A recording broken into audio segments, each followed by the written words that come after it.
Hey everyone, welcome to a special episode of Market Disruptors. We are going to go live.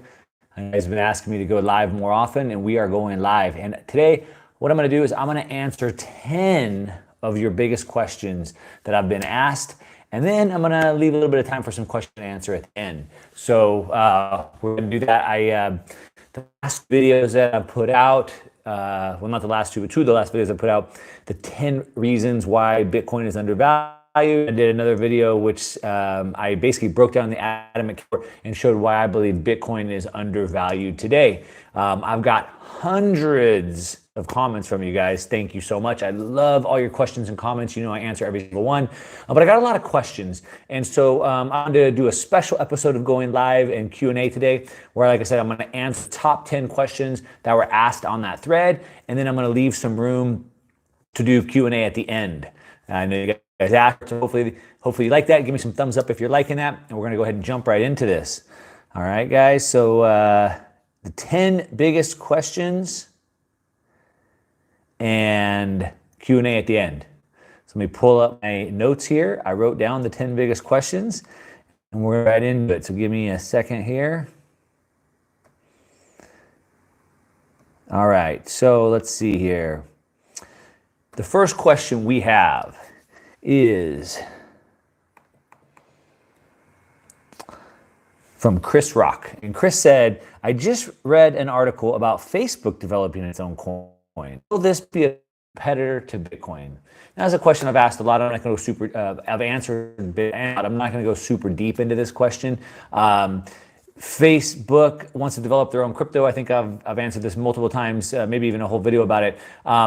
No, it's, I mean, I guess at the end of the day, everything is a competitor to Bitcoin, but it's different. So Bitcoin was designed to be decentralized. What I consider the killer app, the killer feature of Bitcoin is it's censorship resistant. That means nobody can stop it, block it, or prevent it.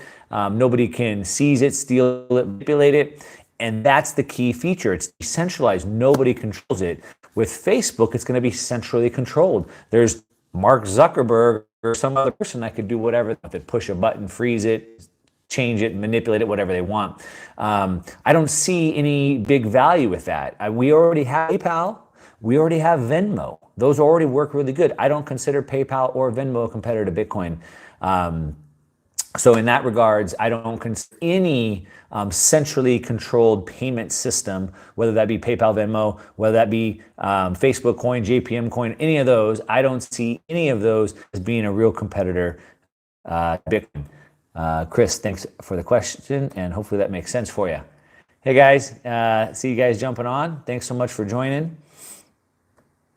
Yeah, we haven't gone live. It's been about a month, so I wanted to go live more for you. Let me get the questions up here. Or I'm sorry, the questions. I want to get the chat up.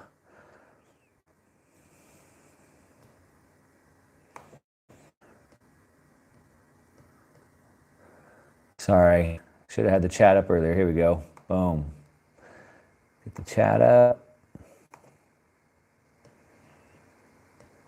All right, we got more people coming on. I didn't want to go too far without everybody on.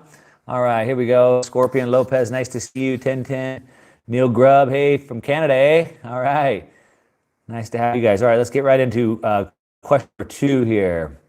So, Pedro, Andre, he's not a believer.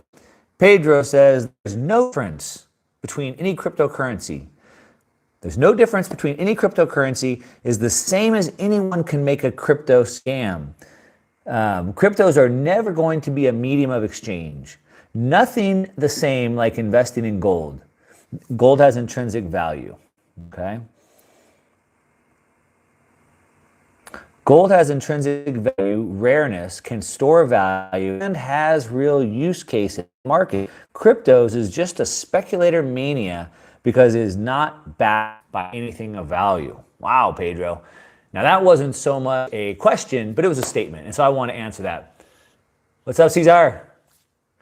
All right, so that's a statement. But I'm going to break that. So let's see. First of all, there's no difference between cryptocurrencies.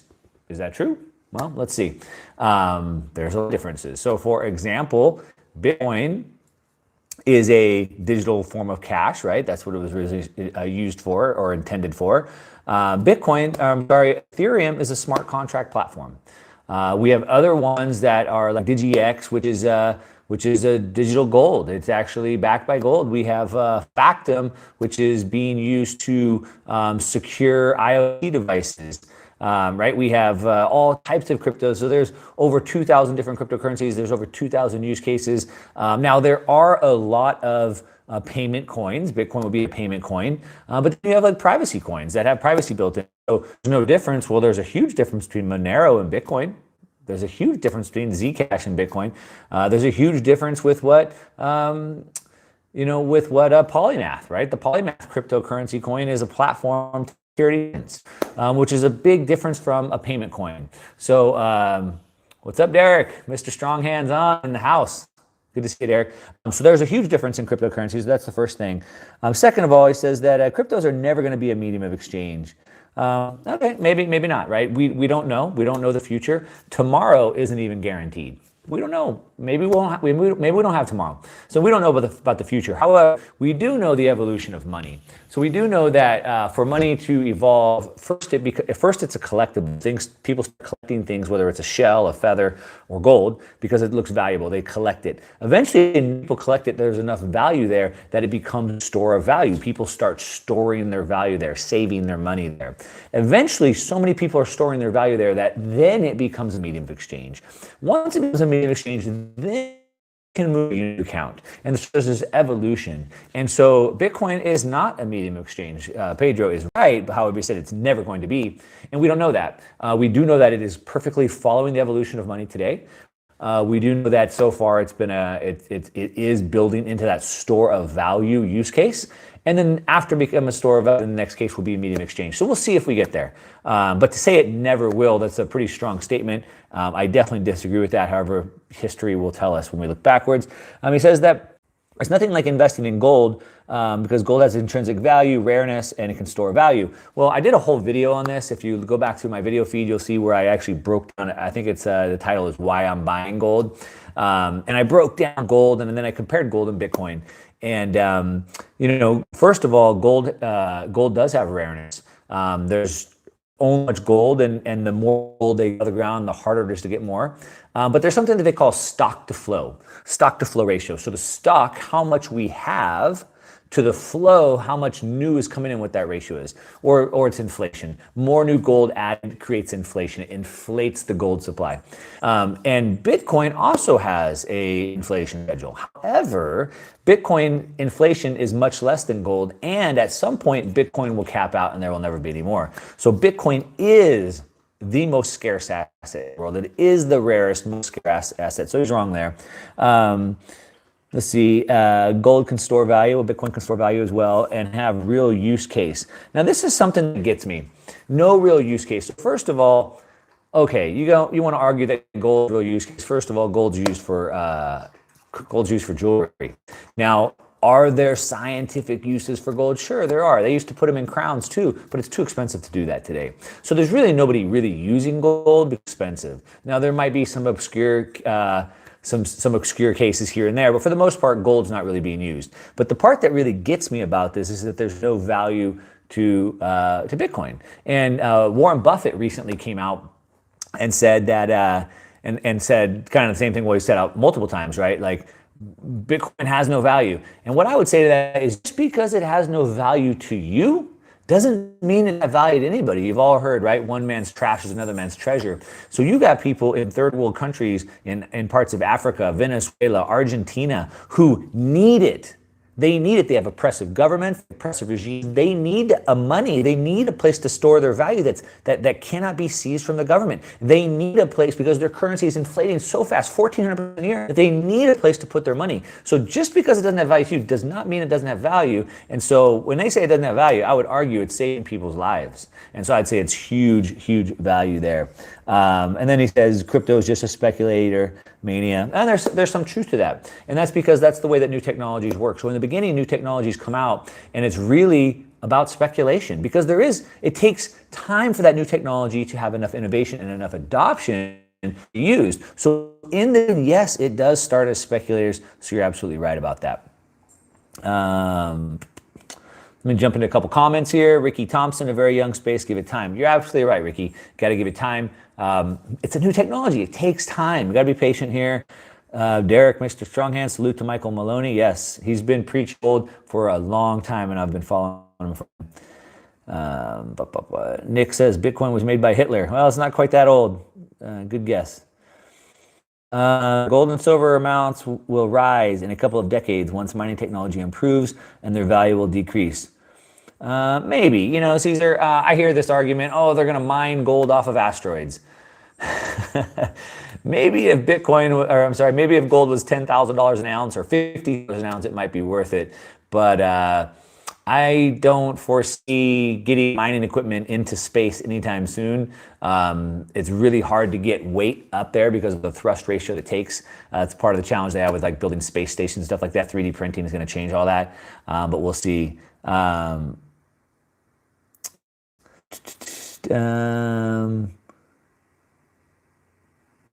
ANSI, why do you think is that every time there is a crypto article or post on crypto, so many negative comments? Are people that threatened? Yeah, 100% they're that threatened. As a matter of fact, an article just came out. If you follow me on Twitter, you'll see I commented on it today. If you're not following me on Twitter, you should. It's at #1 Moss, at #1 Mark Moss on Twitter. But just today, basically, this guy says that that they should ban the cryptocurrencies. Kind of funny how he said it. They should ban the cryptocurrencies, and he said specifically why, exactly why they should ban cryptocurrencies. And he said they should ban the cryptocurrencies because it does have enough transparency, and they can't regulate the markets properly. So there you go. They want to control you. They want to have the final say in what you can and cannot spend your money on, what you can and cannot receive money for. They want the final say as to whether they can take your money, not take your money, allow you to have money, all those things. And he says it right there.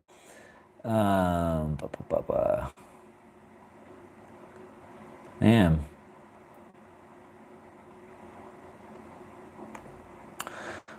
Sorry guys, I'm gonna have to put this guy on timeout. Nick Gers, sorry, you're on timeout. He's getting a little bit crazy talking about Hitler and Jews, and I'm not gonna tolerate that stuff. Sorry guys. You know what? I don't like that stuff at all. You know, I got into Bitcoin back in 2015 because when I heard about it, I learned how revolutionary it was. And it really allowed us to take our sovereignty back and not be controlled by these oppressive regimes. And so, you know, when I heard about it, I'm like, yes, I want everyone to know about this. I want everyone to help usher this in. It's like a peaceful revolution. And for me, I believe that all people have been oppressed by the banking system, by the rich cartel, right? And so this is for everybody. I'm not for women in blockchain. I'm not for men in blockchain. I'm not for blacks in blockchain or whites in blockchain. I'm not for any of that. It's us against the banking cartel, in my opinion. So I'm not into that decisive stuff. So anyway, a little bit of rant from me. Sorry about that. Okay, let's get into some more questions here. So Ronnie says, another great video, thank you. One thing that really concerns me about BTC, so one thing that really concerns me about Bitcoin is how a handful of individuals own the majority of Bitcoin. Why would governments allow a handful of people to become Bitcoin billionaires in the tens or hundreds of billions if Bitcoin ends up having a multi-trillion-dollar market cap? All right, so let's see. So what concerns me about Bitcoin is that it's controlled by a handful of individuals. Why would the governments allow it? So first thing I would say is that all assets are controlled by the few. I hate to break it to you. You know, the top 1-2% own most of everything. Now, I don't know if this is true or not, but I've heard this before, but if they took all the money in the world and all the assets and redistribute within like something like 7 years, it would kind of go back to how it's concentrated. And I don't know if that, I don't have the exact facts on that. I don't know if it's exactly true, but I do believe that something similar is there. The fact is, some people just want to work harder than others. It's just the truth. I don't believe in equality of an outcome. I believe in equality as an opportunity. We should all have the same opportunity, but some people just want to work harder than others. It's just the way it is. I don't want to play basketball 24 hours a day and work as it takes to become a pro basketball player. I don't want that, and that's okay. Never be a pro basketball player because I don't want to put the work in, and I was probably born too short on top of it, right? And that's just the way life is. I'm sorry. So anyway, why would they allow the few to own the majority of it? Well, that's just how it works. Second of all, they can't control it. Why would the governments allow? Governments aren't allowing anything. The governments cannot shut down Bitcoin. It cannot be stopped. It cannot be blocked. It cannot be prevented. What they could do is they could say, hey, as an American citizen, if we catch you with it, we will kill you. They could say that. We'll put you in jail for the rest of your life. They can't say it, but they can't stop it. They can't prevent it. They can't block it. That's the whole point. That's the whole point. So anyway, thanks for the question, Ronnie. Like I said, I hate to break it to you, but the top few percent own everything anyway. And governments cannot stop it, block it, or prevent it. All right, let's jump back into the things. What else we got here? Dollar bill. What's your answer your question?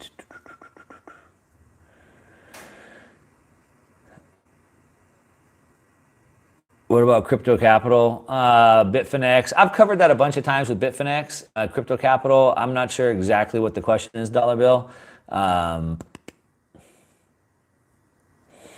Bitfinex and Tether. So, okay, Bitfinex and Tether. I don't know. Supposedly, Bitfinex had an account frozen with crypto capital, which means they weren't backing Tether 100% one-to-one, which I don't think anybody ever believed they did anyway. I've had many videos over the last year talking about Tether. It finally came out that Tether is only 75% backed, not 100% backed. That probably would have been a really big deal. But today, Tether takes a lot less market cap, and it's the whole ecosystem is a lot more decentralized. It did cause the price of Bitcoin to crash a little bit, a couple $100, but of course it's come roaring back. I don't think it's anything big to be dwelling on, and so I'm not going to.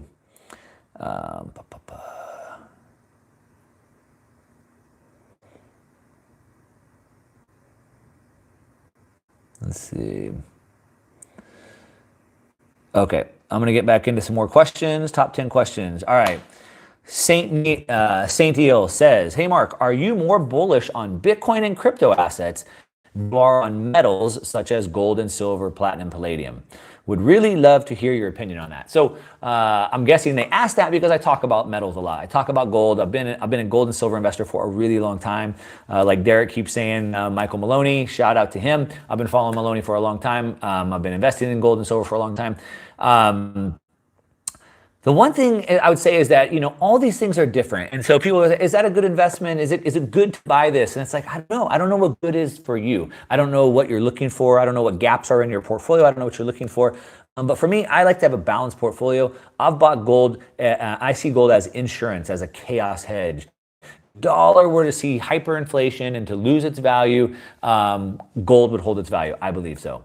I believe it is a possibility that we're going to see some governments, potentially Russia, try and come out with a new gold-backed currency, which could see gold shoot through the roof. But gold for me is first and foremost an insurance hedge. For growth, when I invest into gold, I'm typically buying gold miners, the stocks. The gold miner stocks will go up exponentially, whereas gold just has little bits of movement. So are you more bullish on Bitcoin and crypto than you are on like gold? So bullish, I don't know what that means. I own both, let's just say that. And I own them for different reasons. I think that Bitcoin will outperform gold in the short and the long term, unless we see, like I said, China or Russia start to come out with a gold-backed currency. If all the governments tried to revalue their currencies to gold, we could see gold go up to $10,000 an ounce. That's a 10x jump from here. But I think Bitcoin could do a 10x jump from here. So I guess I'm more bullish on Bitcoin on the price appreciation in the near and even the long term. But what am I more bullish on? Which one will survive? Well, gold has a 5,000-year history. Bitcoin has a 10-year history. Central banks still own gold, still buy gold. Central banks don't like Bitcoin. So I would say gold has a better chance of being around in 50 years or 60 years. There's other reasons why governments and central banks are going to want to try and get away from a bit. So bullish in which way? Bullish, maybe gold would be around longer if I had to choose, but I believe that Bitcoin has a better chance of appreciation. I own both, and I own them for different reasons, and I think you should too. All right. You guys like that? Is that too wishy-washy for you? Give me some thumbs up if you like it. I don't see any thumbs up. A lot of people watching, not enough thumbs up. When I give these answers, a lot of times people think it's kind of like wishy-washy, but it's not, right? People go, what's the price going to be? Where do you see the price? Like stuff like that. And what I try to tell people is it's not about guessing. It's not about predicting. It's about understanding the probabilities. All right. This is probable to happen, or this is probable to happen. And it's about watching the signs. It's about having conviction, but also staying flexible. So if I see something changing, I can move. And let's say, for example, I'm super bullish on Bitcoin, obviously. I think it has a really good chance of being the world currency, in the long term. However, let's just say that all the major governments of the world came out and passed a law that if they catch you with Bitcoin, they'll kill you. Well, I would change my opinion. I would say, well, there's new evidence that's come out today, and because of this new evidence, I changed my mind. So you have to be flexible, and that's why I don't try to guess or predict by talking probabilities. And so it's not because I'm wishy-washy, that's just the way do it. All right. All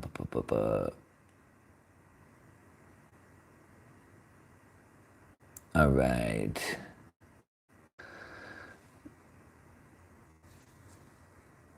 I don't know. I haven't been able to keep up with the chat, so I think I'm missing some stuff.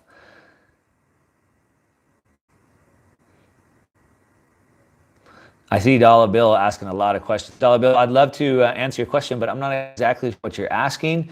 You asked about Bitfinex and Tether. I think I answered that. If you have a specific question about Bitfinex and Tether, go ahead and ask that. Go ahead and give me a specific question. I'll come back to that after I answer this next question. So next question. It says, I'm a big fan of Bitcoin, but skeptical in regards to scaling issue. This is one I hear all the time. I'm a big fan of Bitcoin, but I'm skeptical in regards to its scaling issue. I've read theories about the Lightning Network, and it's really not that good of a solution, and can actually stress and clog the main chain. All right, great. This is a big one. I want to talk about this one. All right, Bitcoin, you're skeptical, and you've heard about the Lightning Network, but you're not sure it's a good solution to the way it works. All right. Also, you heard that the number of transactions is already high, the transaction fees are rising, and if it goes too far too fast, it can clog the network like 2017 and basically shut everything down. All right, I've explained this a bunch of times, but I'm going to kind of break it down. I'll go over it a little bit here. Okay, so the way this works is Bitcoin is supposed to be slow. Bitcoin is supposed to be expensive. It's not the answer you want, but that's the way it's supposed to be. Trying to compare Bitcoin to Visa, ridiculous. Here's the way it works. For 5,000 years, gold was money, right? Gold heavy. Gold is hard to transport. If I have a safe full of gold and I need to settle my debts with you and you're across the state or across the country or across the world, it'll be very slow and very expensive for me to settle that gold with you. Imagine if you even lived across the state from me, what it would take for me to get an armored truck and load up the gold and drive it over there. It would that schedule would take days, would take a lot of money, right? So what happened is, and we'll give you certificates. We'll give you paper certificates that show you own the gold. And then you can just exchange paper certificates and we'll hold the gold for you. And what did that do? It was a scaling solution. Now I need to transfer my gold faster and cheaper than having to move the physical gold. All right. So now the banks start issuing paper certificates. That's what dollars were at one point. Then, so you had the gold, then you had the dollar, the paper certificates. Then eventually you started getting checks. And then you had checks, and then you have credit cards. And now you have PayPal and Venmo. You have like 5 stacks on top of a base settlement layer. All right. Bitcoin is a base settlement layer. It's securing over $100 billion of value today, $100 billion. It needs to be slow and it needs to be expensive to secure that. But in order to speed it up, to get the transactions that we need and the price down, we need second, third, fourth layer scale solutions, just like I explained to you on gold, dollars, checks, credit cards, PayPal, etc. So right now we have Lightning, we have Liquid, we have lots of second layer solutions coming out that can already transfer the money. So with Lightning, for example, Lightning can exchange money almost instantaneously and almost for free. And then later it settles on the Bitcoin blockchain. If I'm securing $1 million or $5 million or $100 million on the blockchain, then it's okay to be slow and expensive. It doesn't need to settle my cup of coffee at Starbucks. I'm sorry to tell you that. I don't need my cup of coffee settled on the main Bitcoin blockchain in time. We can use second, third layer for that.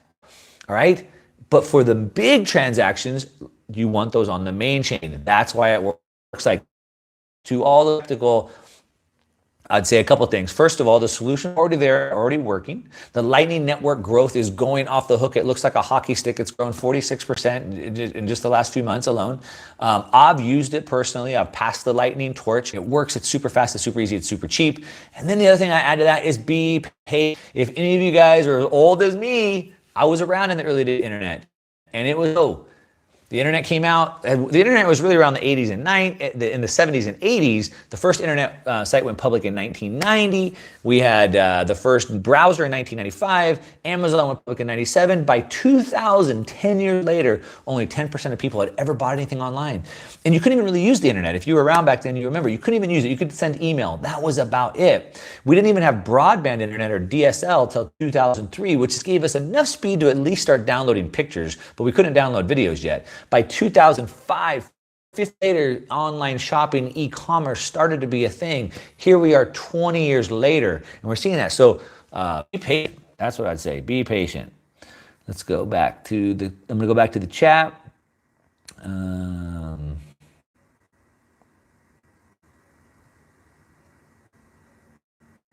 looking for a dollar bills question, but I'm not seeing it. Bitcoin not show us your gains.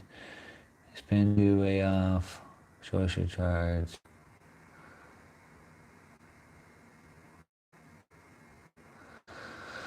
All right. I don't see it. I'm going to keep going along. Let's see here. Question number 7. I'm a long-term investor and not a trader. Wouldn't it be better? Wouldn't it be better for me just to buy, store in a secure place and wait? Would you recommend staying away from daily TA, technical analysis, and consistent social media updates in such a case? Because it might affect my judgment and interfere with the long-term perspective. Oh, that's a question. I'm a long-term investor, not a trader. Would it be better for me to just buy it and store it, put it away and forget about it, rather than always looking at charts and looking at all the news updates? That's what he's asking. I would say no. I would say no.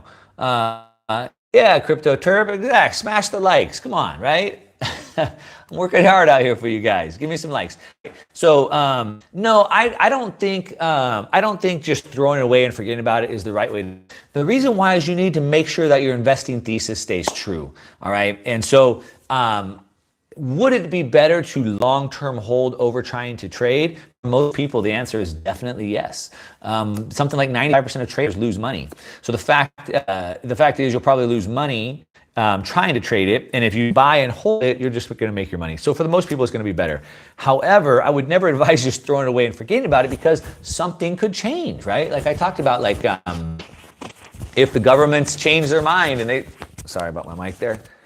If the government changed their mind and they said everyone's going to be killed if they get caught with it, or something else crazy happened, you would want to know about that. I always talk about, I invest in a lot of real estate. I still do.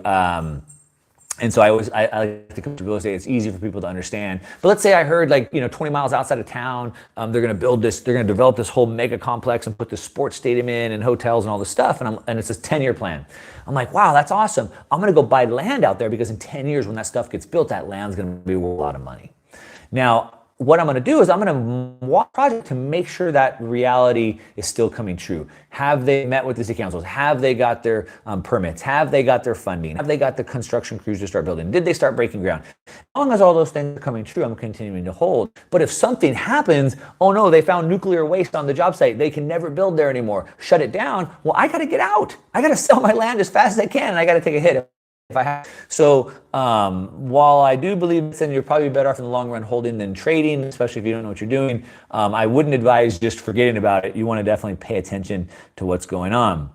All right, I got questions, but let me jump back into the chat, see if there's anything in there. Let's see. Ricky remembers those motives. Yeah, Ricky, remember that? Whatever that noise was. I mean, think about it. Like, people are like, oh, it's so hard to do crypto and it's so hard to figure out the wallet. Well, did you ever try and get on the internet in 1995? It was pretty damn hard to do that as well, right? Had to get that stupid card and had to figure out how to get it into your computer, and then you had to like put the drivers in. I mean, it was ridiculous, right? Even the operating systems were ridiculous. I think it was Windows 3.1 at that time. I mean, it was ridiculous, right? All right. Tintin, what do you think the next all-time high will be? Well, I don't know. It's going to be a high, right? I think we'll pass the old all-time high, so it's going to be higher than that. Ricky remembers 3.1. Yeah. All right, let's get right back into it. Question number 8. Two more here. Question number 8. Question about when to sell Bitcoin. The majority of people are not good at trading, so they lose money when they try to buy low and sell high, and not able to take advantage of the volatility. Can people just hold on to wait for the mainstream adoption and then sell Bitcoin when it reaches whatever, 1 million or 10 million? So that's kind of the same question that I answered before. So yeah, they can definitely do that. Anyway, I'm not back into it. It's kind of the same question. All right, 2 more questions. All right, you ready for a juicy one, guys? I'm going to give you a juicy one because this is one that I hear asked way too much, and I want to answer this one. All right. This is the one I put on the title. The person asked, Bob Amy asked, blockchain is undervalued, not Bitcoin. The title of the video is 10 reasons why Bitcoin is undervalued. Bob says, blockchain is undervalued, not Bitcoin. I guess I got it all wrong. Anyway, blockchain is undervalued, not Bitcoin. They could easily print more, just like Tether. Okay, so let me break that down. I'm gonna first address the first part. That's easy. They could easily print more, just like Tether. So no, they can't. Bitcoin is open source. What open source means is that it's open. Everybody can see exactly what's going on. Everyone can see the code, if you're smart enough to know how to do that. And in the code, it's written that there will never be more than 21 million coins. That's it. It's written in there. Never be more than 21 million coins. Now, they can't print more. They can't create more. It is possible that well, it's not really possible, but suppose it's possible. Let's say, theoretically, they could get all the developers in the world to agree, which they never would, but let's say they can get them all to agree to change the code to now have more than 21 million coins. Let's say they could. Well, let's look back in 2017 when they decided to install SegWit, which was their first scaling solution. It took a year of these scaling debates. I called them nerd wars. I was reporting on it back then. And you had the new meeting and all the developers and miners and node operators and everybody meeting. And over a year this went on. And finally, they couldn't agree, and Bitcoin split. Bitcoin and Bitcoin Cash. All right, they couldn't agree on that. So could all these guys agree to change the amount of coins? It could theoretically happen. However, it would take so long for that to happen. We would know about it way in advance. And most likely, I would almost guarantee we would see it split. Some people would say we want more than 21 million, and some would say we wouldn't.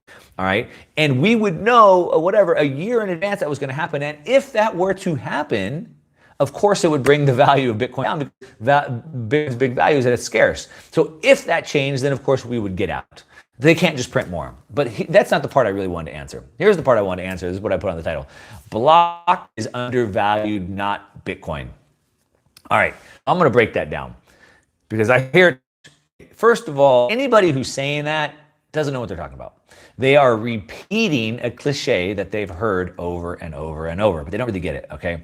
So blockchain, the blockchain doesn't really work without Bitcoin or some sort of intrinsic value token on the network. And here's why, all right? You have to kind of break this down a little bit. So Bitcoin, there's several things about Bitcoin that are ingenious the way that it was done. And the thing with Bitcoin is that a blockchain is basically a way to structure data.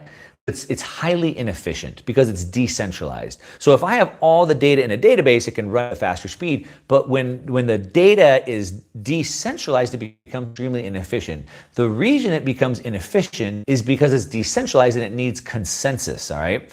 We have to, in order to achieve that decentralization, consensus, so these transactions have to become validated. And they have to become validated without anybody acting bad, without any person being able to veto it, right? The best way to decentralize this process of validation is consensus, right?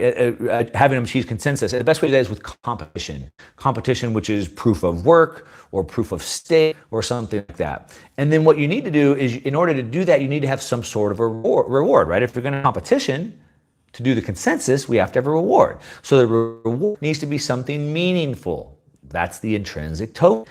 If there's nothing of value there, then there's no competition. And if there's no competition, then there's no security.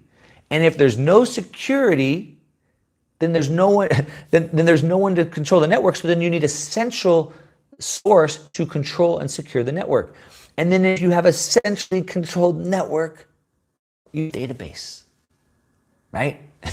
The whole thing falls apart. When they say blockchain, not Bitcoin, they don't understand it.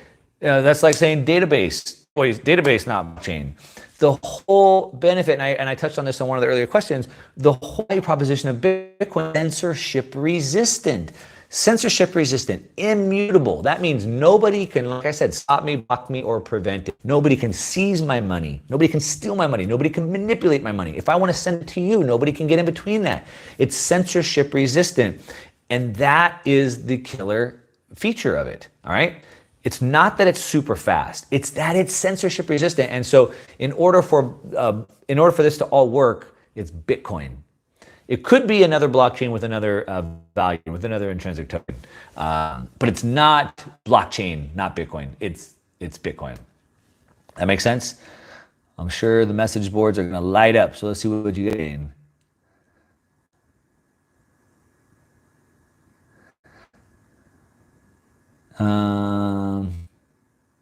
Ricky Thompson says that the thing it took a long time for the math, it was for porn and email was the tagline, and people would ask, what's email? Yeah, that's true, Ricky. It's always the fringe that brings on that new technology.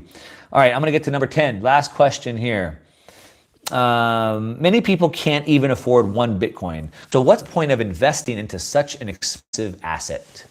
Well, you don't have to buy a whole Bitcoin. You don't have to have $5,000. You could buy $1 worth of Bitcoin or $5 or $10 worth of Bitcoin.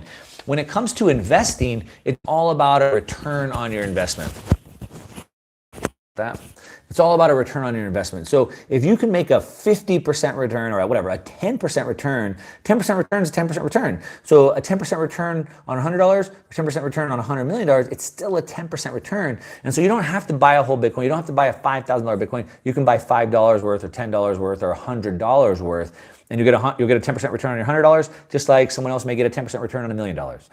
So it's always about a percentage of return, right? ROI, return on your investment. It's always about the return on your investment, not the price of what you're buying. So I could buy a $1 million apartment complex and get a 10% return, or I could buy 10 $100,000 apartment complexes and get a 10% return. My outcome will be exactly the same.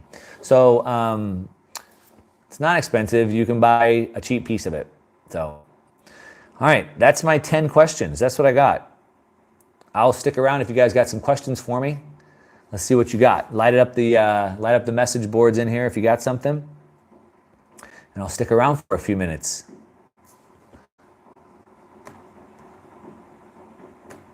Anything? Not. Maybe I don't have anybody left. Let's see. But about the new all-time high, I made a video. I think go back in my video feed. I said Bitcoin to 20,000, and I broke down the probabilities of how it could get there and when I think it could get there. And again, it's probabilities. I'm not making predictions or guesses. I've been saying since last year, I didn't think the top of the stock market was in. I think videos about that already. I thought we were going to see what they call this final melt up. So before markets actually have this parabolic run and then like a blow off top. And so I didn't think we'd seen that yet. And I thought we would see this parabolic run. And now it's looking like that's coming true. It looks like we're going to probably have this melt up in stocks through the year. If that continues to happen, it's probable, highly probable, that we could see a new all-time high come sooner than people think. Jonathan, trade deal with China. I guess what? How does that affect crypto? Is that what you're asking? Jonathan, that was kind of a statement, not really a question. Clarify that and I'll try and answer it. The Munter, favorite stablecoin project. I'm not really a big stablecoins. Not right now. I made a 3-part video series, by the way, so go check that out. I made 3 different videos. It was such a big topic just on stablecoins. If you really want to know what I think about stablecoins, but the whole purpose of a stablecoin is to stay stable. I'm trying to invest, right? I'm trying to buy assets that will go up in value, but stablecoins are not going to go up in value because they're stable. So what's the point of that? I guess they don't lose. But I'm more of a guy that's I'm more about offense and not so much defense. I do defense in my heads, but I'm typically buying stuff to go up in value, so stable coins don't do that. So typically, I'm not a big fan of them. I have used them here and there on exchanges to move into a stable coin temporarily or something like that. However, most exchanges today have dollars now. Well, it's a lot of the big ones. So they're not as relevant anymore. I do think there will be I think we'll see them become a lot more relevant in the future. I think we'll see stablecoins really starting to be used like more utility, but from an investment standpoint, I just don't see it. Ricky Thompson says, in the Western world, we have a sound financial system, so it's hard for people to understand blockchain, cash, credit cards, line of credit. So they ask, why should I buy Bitcoin? Ricky, in the Western world, we have a sound financial system. Oh, do we? You call that sound?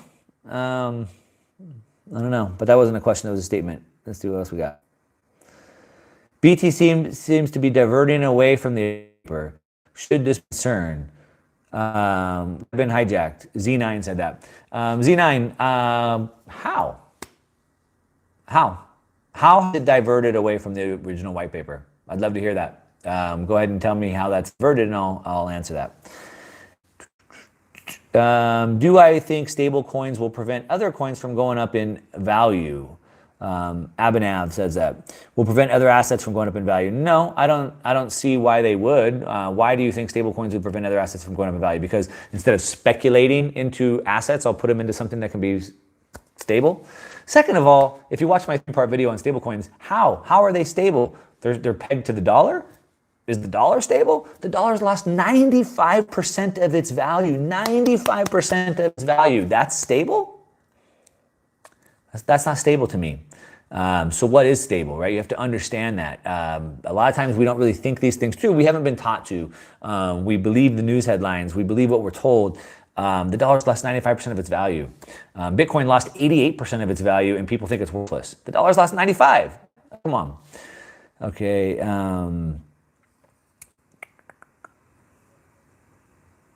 Unknown if Bitcoin, I don't know. The Munter. Oh yeah, I guess I mean the governance tokens for the stablecoin projects. You could always play the stablecoins when they go off peg if you trust they will return. Yeah, so stablecoins are trying to be pegged. So we saw with Tether with this whole mess, right? Tether to about 95 cents. So you could buy Tether at 95 cents and then wait for it to return back to 100. You'd make 5% on your money. You could do that. Sure, a lot of people do that. Google, for fun, George Soros, that's how he came to fame. George Soros broke the Bank of England. He broke the peg and made $1 billion in one day, $1 billion in one day, breaking the peg, doing exactly what you're talking about. So it's totally possible you can do that.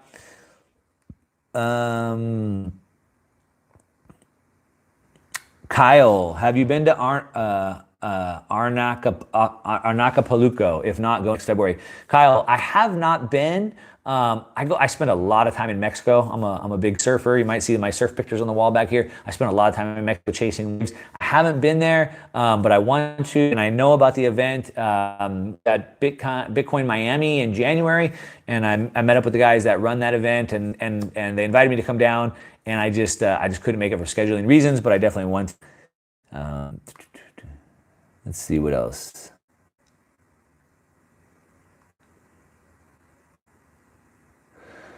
The Munter, I'm pretty interested in the decentralized stablecoin projects like MKR. Yeah, MKR is an awesome project. I love it. I'm super interested in what's going on with it. It's an amazing model, what they're doing, and possibly the future of finance. It's great, yeah.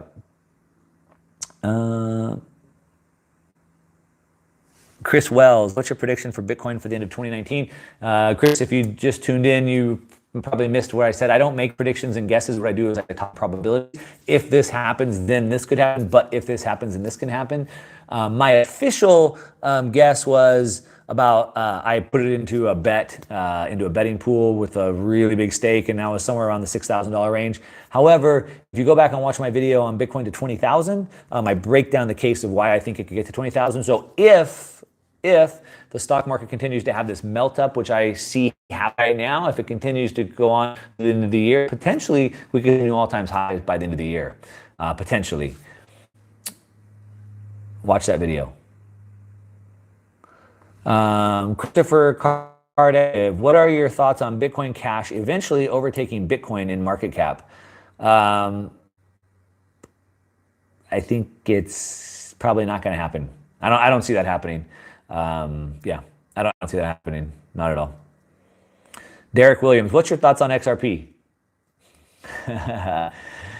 No, I get that. What's your thoughts? Oh man, I could sit here and talk for an hour on what's my thoughts. My thoughts on what specifically? Here's my thoughts on XRP. Very, very high level. I already told you guys why I got into Bitcoin. Why? Because it's censorship resistant, immutable money.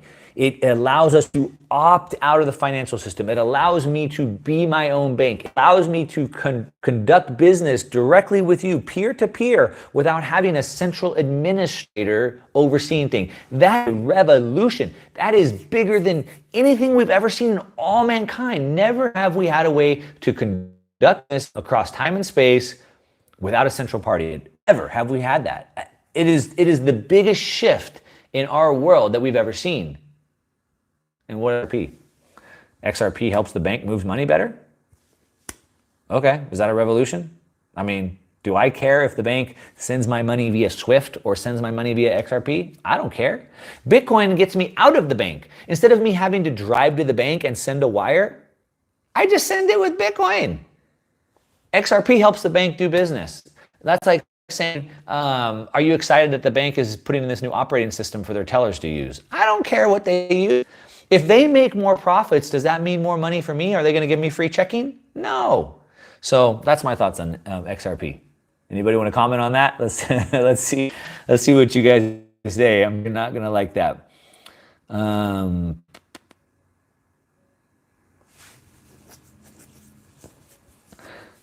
Do I think a futures market for ETH soon that it could bring more shorting possibility similar to when the futures went live? Yeah, for sure. That's what futures are. So 100%. ANSI, are these so-called gold-backed cryptos the real deal? The real deal what? What does that mean, right? A gold-backed crypto is basically a stable coin, right? So instead of me buying gold and storing it at my house, or buying a gold ETF, I can buy a crypto coin that's backed by gold. The problem, so here's the thing, right? Is that if I put my money in the bank, that's not my money anymore. They owe me that money. It's an IOU. They owe me money. So the benefit with Bitcoin is I can control it. I can hold my own keys. I own my Bitcoin, right? They say not your keys, not your coins, right? So with gold is always the same way. I like to store my gold. I don't want someone else to store my gold. So if I'm buying a crypto coin that's backed by gold, I mean, what's the point? Why don't I just buy the gold? You know, I'll just buy the gold. Let's see. Antonio, don't most altcoins same benefits? Antonio, offer the same, what benefits? The benefits of being censorship resistant? Really, because they're not decentralized. Really, the only coins that have any meaningful decentralization is Bitcoin and Ethereum. Other ones, hope to scale enough to have that at one point. Mr. Ether, I only like XRP for the help with adoption. It will fall with the dollar. The help with adoption, but adopting what? It's not meant for retail consumer adoption. It's meant for the banks adoption. It's kind of funny that the banks want to adopt a technology that's meant to put them out of business. It's kind of ironic, isn't it?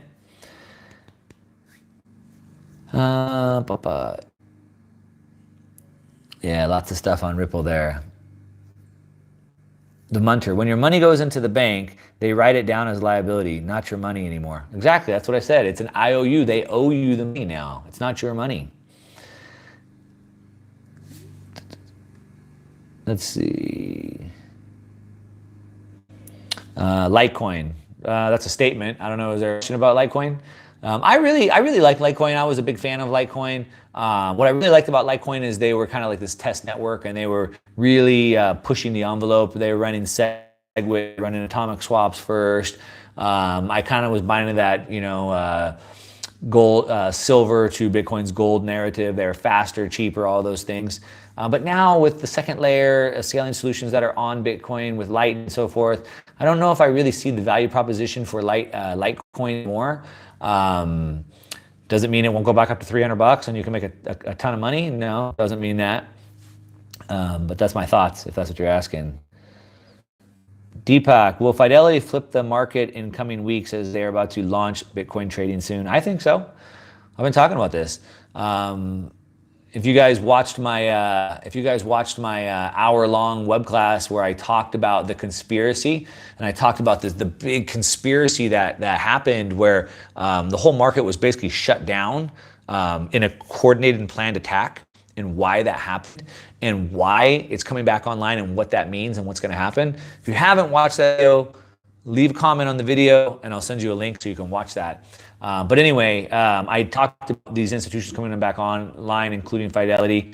But I mean, we had, at the height of the bull run back in 2017, there was about 35 million people in the world into cryptocurrencies today, but at the height of about 35 million. Between all the institutions that are coming in right now, we're looking at about 500 million. So 500 million people coming into a 35 million person market. It's going to be amazing. It's going to be massive. Junior, I got your point about Bitcoin. I got into Bitcoin when I first continued exploring projects, discovered better, faster, and cheaper, decentralized, and more secure, like Digibyte. I'm not sure what your question is, Junior. Are you saying Digibyte is more decentralized and more secure than Bitcoin? Bitcoin, think about this. Bitcoin is a decentralized open network, all right? So what that means is it's decentralized. Nobody's controlling it. It's not in some secure location. It's not being watched by an IT team. It's open source. Everyone has access to the code, and it's spread across all these computers. All right. There's over $100 billion sitting there in the open for everybody to see. Every hacker in the world is trying to get into it. Now, Experian was hacked. The largest breach in, I think, the world, at least the United States. Over half Americans had their data stolen in that breach. The CIA was hacked. The NSA was hacked. And when they hacked the NSA, they stole their hacking software. The NSA was hacked. Bitcoin, $100 billion. Open source, open to the public, never been hacked. So I don't see how anybody could say they're more secure than Bitcoin. People can claim it, but has it been proven? All right.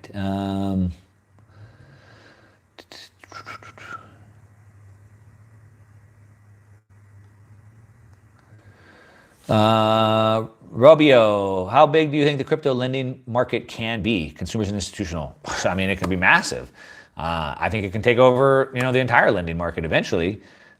Trillions of dollars, right? Trillions and trillions of dollars. I think it's going to be big. I think it's already growing at an amazing rate.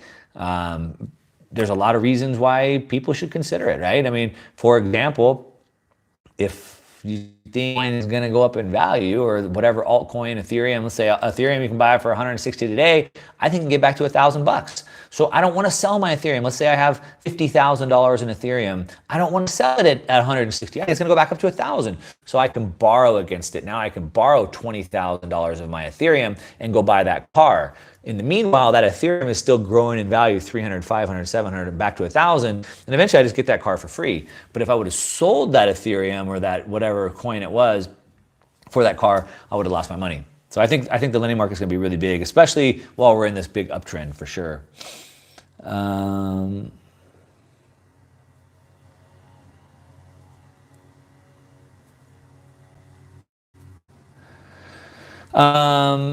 The monetary, it can be argued that Bitcoin isn't as decentralized as you believe. There's not many mining pools. Yeah, that's true. But miners don't decentralize the network. The nodes do. If you're concerned about the network being centralized, then I highly advise you to run a node. Check out Casa Node. There's a Nodelit. There's a couple where you can buy a little standalone node and you can just plug it into your network and you can help decentralize the network. You can run a node, you can run the software, you can approve your own transactions, you get more privacy out of it, and it's good for the network. So if you're concerned about it getting decentralized or more centralized, run a node.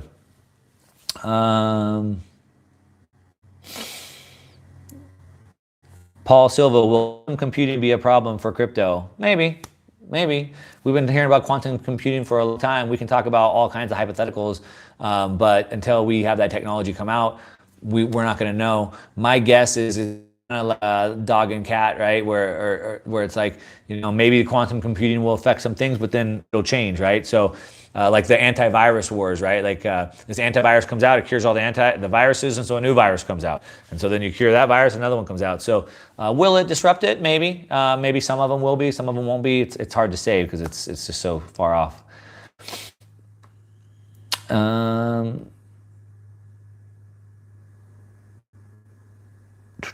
right. That's about it.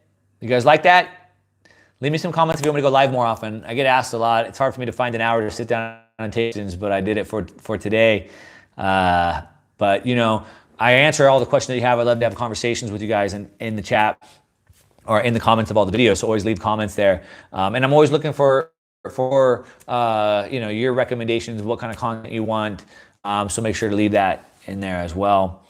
All right. So I'm going to shut it down. That's it. As I say,